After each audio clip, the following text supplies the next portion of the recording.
Price அல்லேலூயா. Good morning. கர்த்தர் நல்லவர், அவர் கிருபை என்றும் உள்ளது.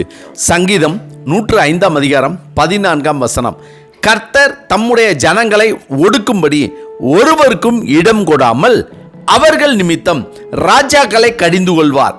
சங்கீதம் 105 அதிகாரம் 14 தாவீது சொல்கிறார், இஸ்ரவேல் ஜனங்களை ஒடுக்கும்படி ஒருவருக்கும் இடம் கொடாமல் அவர்கள் நிமித்தம் ராஜாக்களை கடிந்து கொண்டார் என்று. கர்த்தருக்கு பிரியமானவர்களே, இந்த தாவீதின் சங்கீதத்தை நாம் கேட்கும்போது நமக்குள் ஒரு விசுவாசம், ஒரு நம்பிக்கை பெருக வேண்டும், தைரியமும் மகிழ்ச்சியும் வர வேண்டும். யாக்கோபை ஒடுக்க நினைத்த, விரட்ட நினைத்த லாபானை கடிந்து கொண்டு எச்சரித்தார் கர்த்தர்.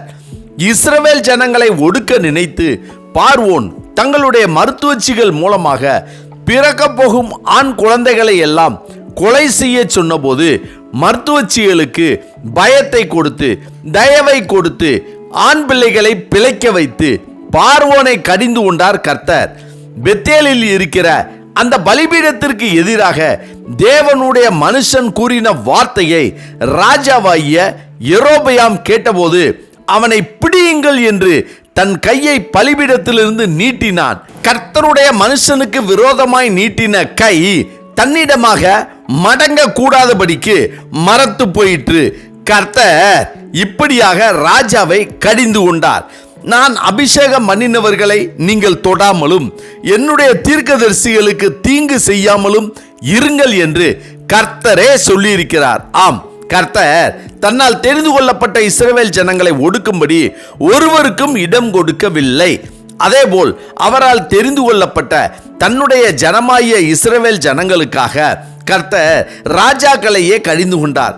ஆண்டவராய் இயேசு கிறிஸ்துவுக்கு எதிராக குற்றம் சுமத்தி பிலாத்து நியாயாசனத்தில் உட்கார்ந்திருக்கையில் அவனுடைய மனைவி அவனிடத்தில் ஆள் அனுப்பி, நீர் இந்த நீதிமானை ஒன்றும் செய்ய வேண்டாம், அவர் நிமித்தம் இன்றைக்கு சொப்பனத்தில் வெகு பாடுபட்டேன் என்று சொல்ல சொன்னாள்.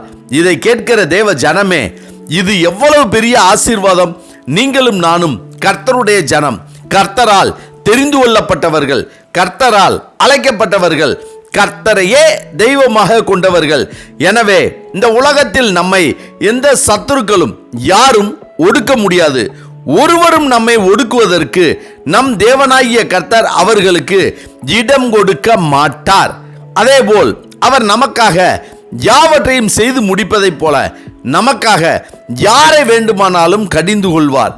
அவர்கள் நம்மை விட எவ்வளவோ பெரியவர்களாக இருக்கலாம், அதிகாரிகளாக இருக்கலாம், ராஜாக்களாக இருக்கலாம். ஆனாலும் நம் தேவனாகிய கர்த்தர் அவரால் தெரிந்து கொள்ளப்பட்ட அவருடைய பிள்ளைகளாகிய நமக்காக யாரை வேண்டுமானாலும் கடிந்து கொள்வார்.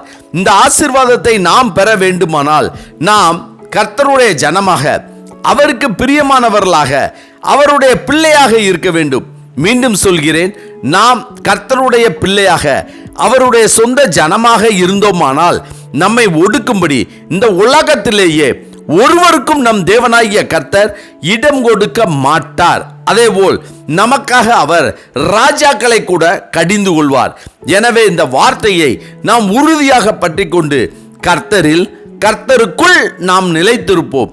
அவருடைய சொந்த ஜனமாக, அவருடைய பிள்ளையாக இருந்து இத்தகைய ஆசீர்வாதத்தை பெற்று ஆசீர்வாதமாய் வாழ்வோம். அம்மேன். ஜெபிப்போமா. சர்வ வல்லமை உள்ள சேனைகளின் தேவனாகிய கர்த்தாவே, நாங்கள் உம்மால் அழைக்கப்பட்டவர்கள், உம்மால் தெரிந்து கொள்ளப்பட்டவர்கள், உம்மையே தெய்வமாக கொண்ட உம்முடைய ஜனங்கள். எனவே நீர் எங்களை யாரும் ஒடுக்கும்படியாக ஒருவனுக்கும் இடம் கொடாமல் எங்கள் நிமித்தமாக எங்கள் சத்துருக்களை கடிந்து கொள்ள வேண்டும் என ஆண்டவராகிய இயேசு கிறிஸ்துவின் இன்ப நாமத்தில் ஜெபிக்கிறோம் நல்ல பிதாவே. ஆமேன், ஆமேன். கர்த்தர் நல்லவர், அவர் கிருபை என்று முழுவதும் நம்மோடு கூட இருப்பதாக. ஆமென்.